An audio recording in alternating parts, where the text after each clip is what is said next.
अभिमन्यु रुक जाता है। बिंदु अभिमन्यु को टोकते हुए कहती है, तो रुक क्यों गया अभिमन्यु?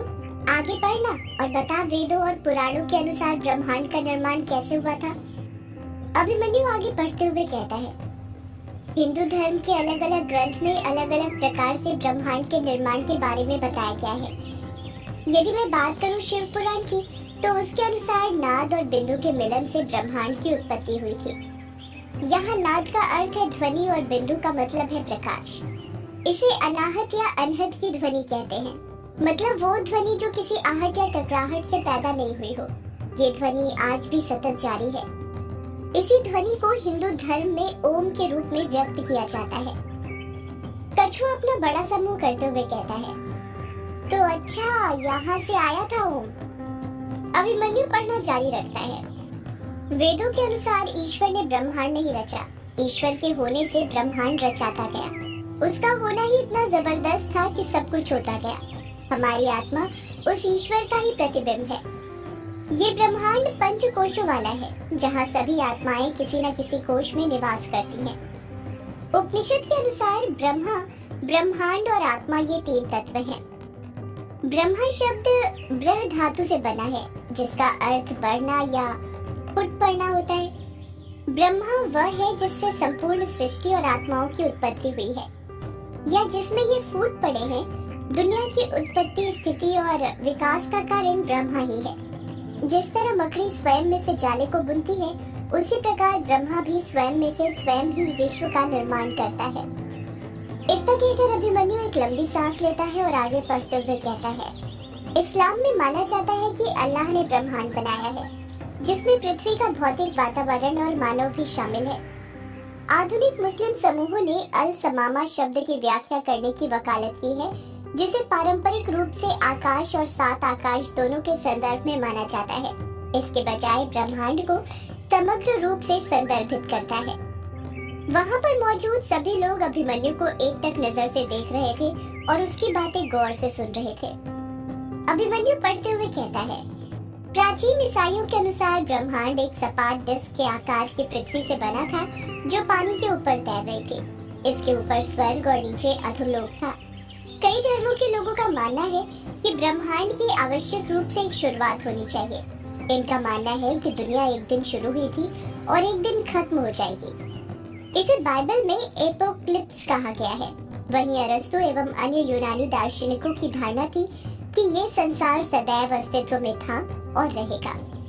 इतना कहकर अभिमन्यु फिर रुक जाता है। युग चिढ़ते हुए कहता है, अभिमन्यु तूने बीच बीच में बहुत रुकता है। अगर ऐसे ही चलता रहा तो पता नहीं कब तक पढ़ता रहेगा। मुझे पढ़ने दे। तू बहुत देर से पढ़ रहा है ना, तो थक भी गया होगा। इतना कहकर युग अभिमन्यु के हाथों से वो पेज ले लेता है और पढ़ने लग जाता है। अभी तक आपने जो भी पढ़ा वो ब्रह्मांड के बारे में था। उम्मीद है आप समझ गए होंगे कि ब्रह्मांड की रचना कैसे हुई, क्योंकि इसी ब्रह्मांड के अंदर कई लोक हैं और उन्हीं लोक में से एक लोक के अंदर यक्षिणी रहती थी, जहाँ से वो आई थी। यक्षिणी के लोक के बारे में जानने से पहले हमें दूसरे लोक के बारे में जानना पड़ेगा। हिंदू धर्म के अनुसार इस दुनिया में 10 लोक हैं। युग ने इतना कहा ही था कि तभी अभिमन्यु युग को टोकते हुए कहता है, लगता है तुझसे पढ़ने में गलती हो गई है। जितना मैंने पढ़ा है, हिंदू धर्म के अनुसार दुनिया में 3 लोक हैं। पहला है स्वर्ग लोक, जहाँ पर देवता रहते हैं। दूसरा है भूलोक, जहाँ पर मानव जैसे नश्वर जीवों का वास है। तीसरा है पाताल लोक, जहाँ पर असुर, नागा और भटकती आत्माओं का वास है। युग पेज को देखते हुए कहता है, नहीं यार, इसमें 10 ही लिखा हुआ है। शायद तूने उनके बारे में नहीं पढ़ा हो। युग वापस से पेज पढ़ना शुरू कर देता है। इस दुनिया में 10 लोग हैं, पर आमतौर पर लोग सिर्फ 3 लोग के बारे में ही जानते हैं, और उसमें भी उन्हें लगता है कि स्वर्ग लोक सबसे ऊपर होता है, पर ऐसा नहीं है। इन 10 लोक की श्रेणी में स्वर्ग लोक 5वें स्थान पर आता है। सबसे ऊपर जो लोक है वह है सत्यलोक, जिसे ब्रह्मलोक भी कहते हैं। इस लोक को ब्रह्मा का निवास स्थान माना जाता है। ब्रह्मा के साथ सत्यलोक में सरस्वती और अन्य आध्यात्मिक हस्तियां रहती हैं, जिन्होंने अनंत काल तक तपस्या करने और भौतिक जगत से मोह छोड़ने के बाद इस लोक में अपना स्थान सुनिश्चित किया है। बिंदु बीच में ही युग को टोकते हुए कहती है, भौतिक जगत मतलब हमारी दुनिया।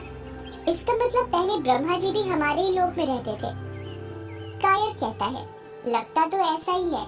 और हाँ, वो भी अपनी अर्धांगिनी सरस्वती जी के साथ। युग आगे बढ़ते हुए कहता है, दूसरा लोक है तपोलोक, जो सत्यलोक से 12 करोड़ योजन की दूरी पर स्थित है।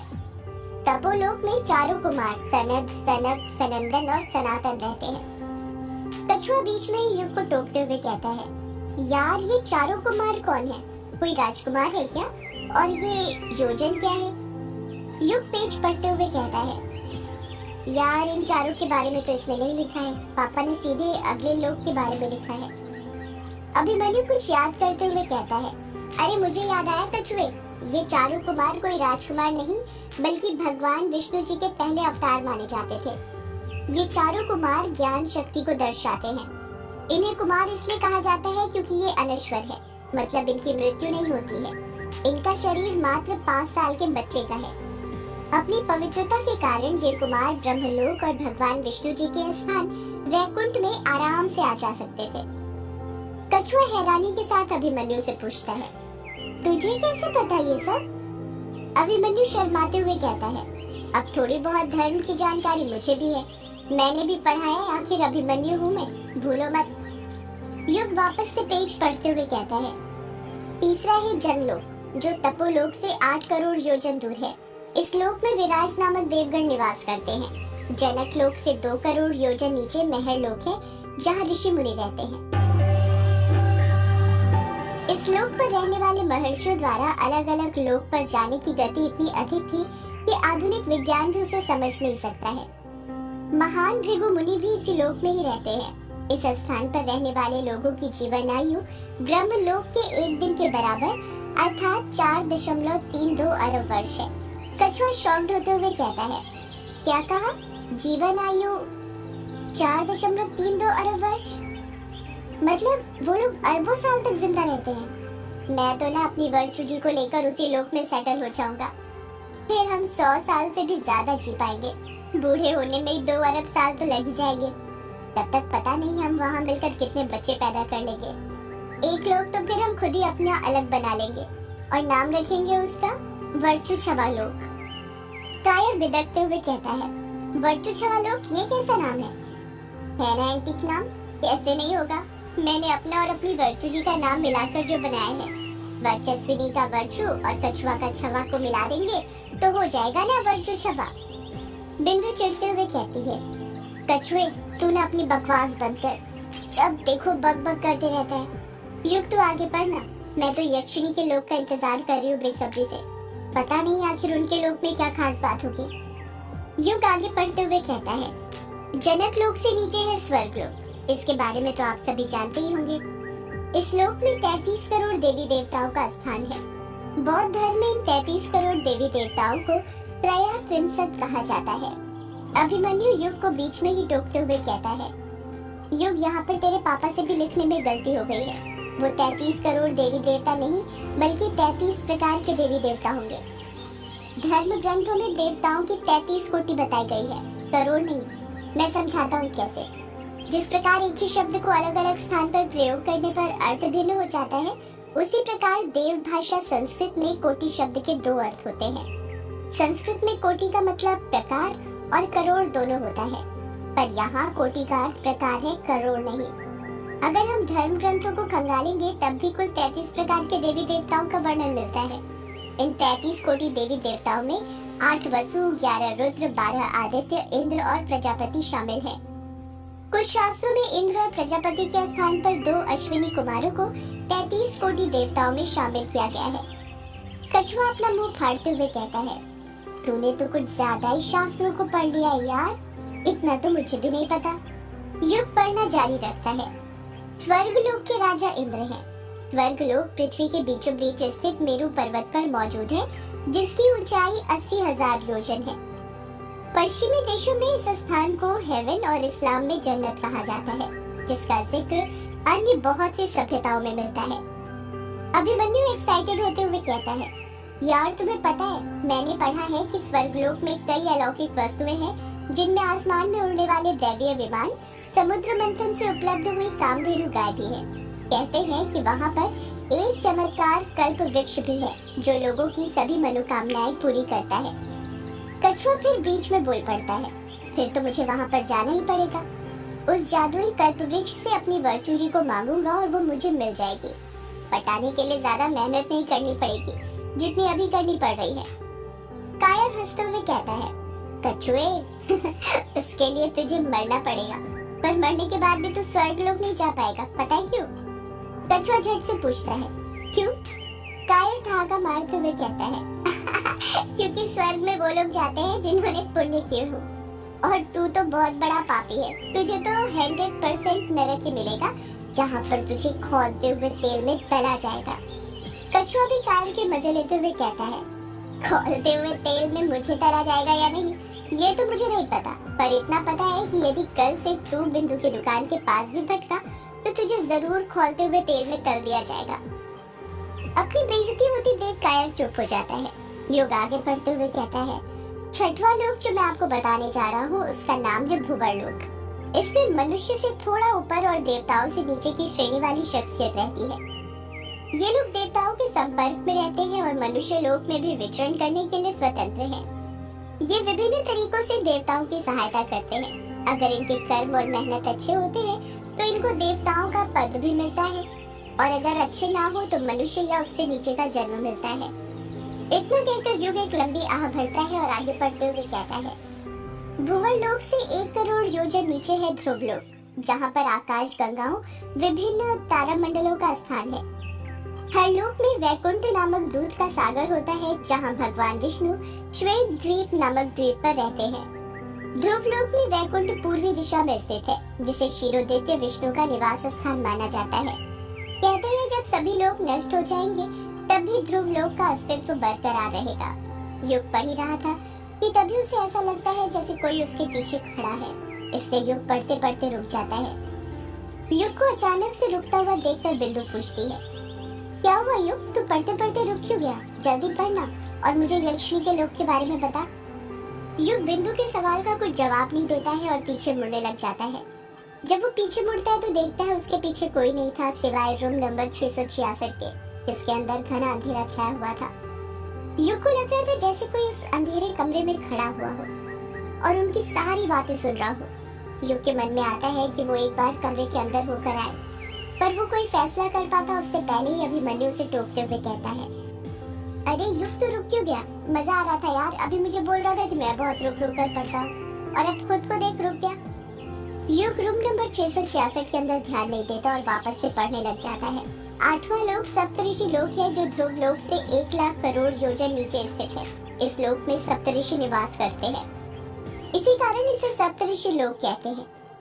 हिंदू धर्म के सबसे महत्वपूर्ण 7 ऋषियों का समूह अनंत काल से इस लोक में रहता है।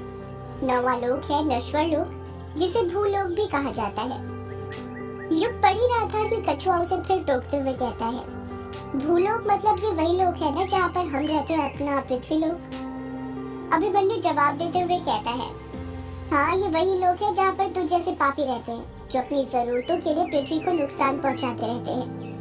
युग पढ़ना जारी रखते हुए कहता है, भूलोक में पाप और पुण्य के फेरे में उलझे इंसान रहते हैं, जो पूरी तरह देवताओं और ईश्वर की निगरानी में अपना जीवन व्यतीत करते हैं। 10वां लोक है पाताल लोक।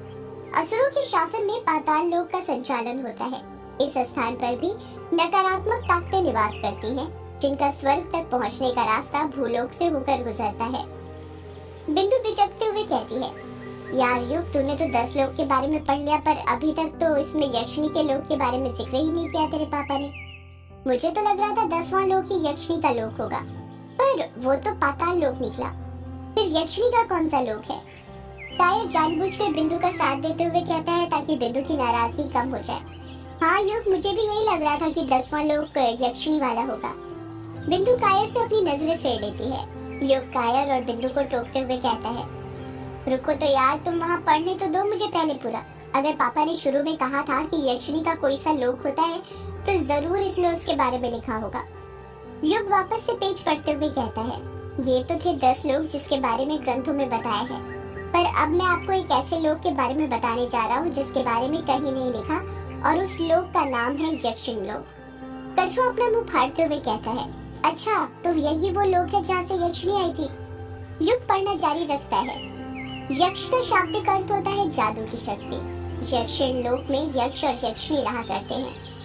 इस लोक में रहने वाले पुरुषों को यक्ष और स्त्रियों को यक्षिणी कहा जाता है।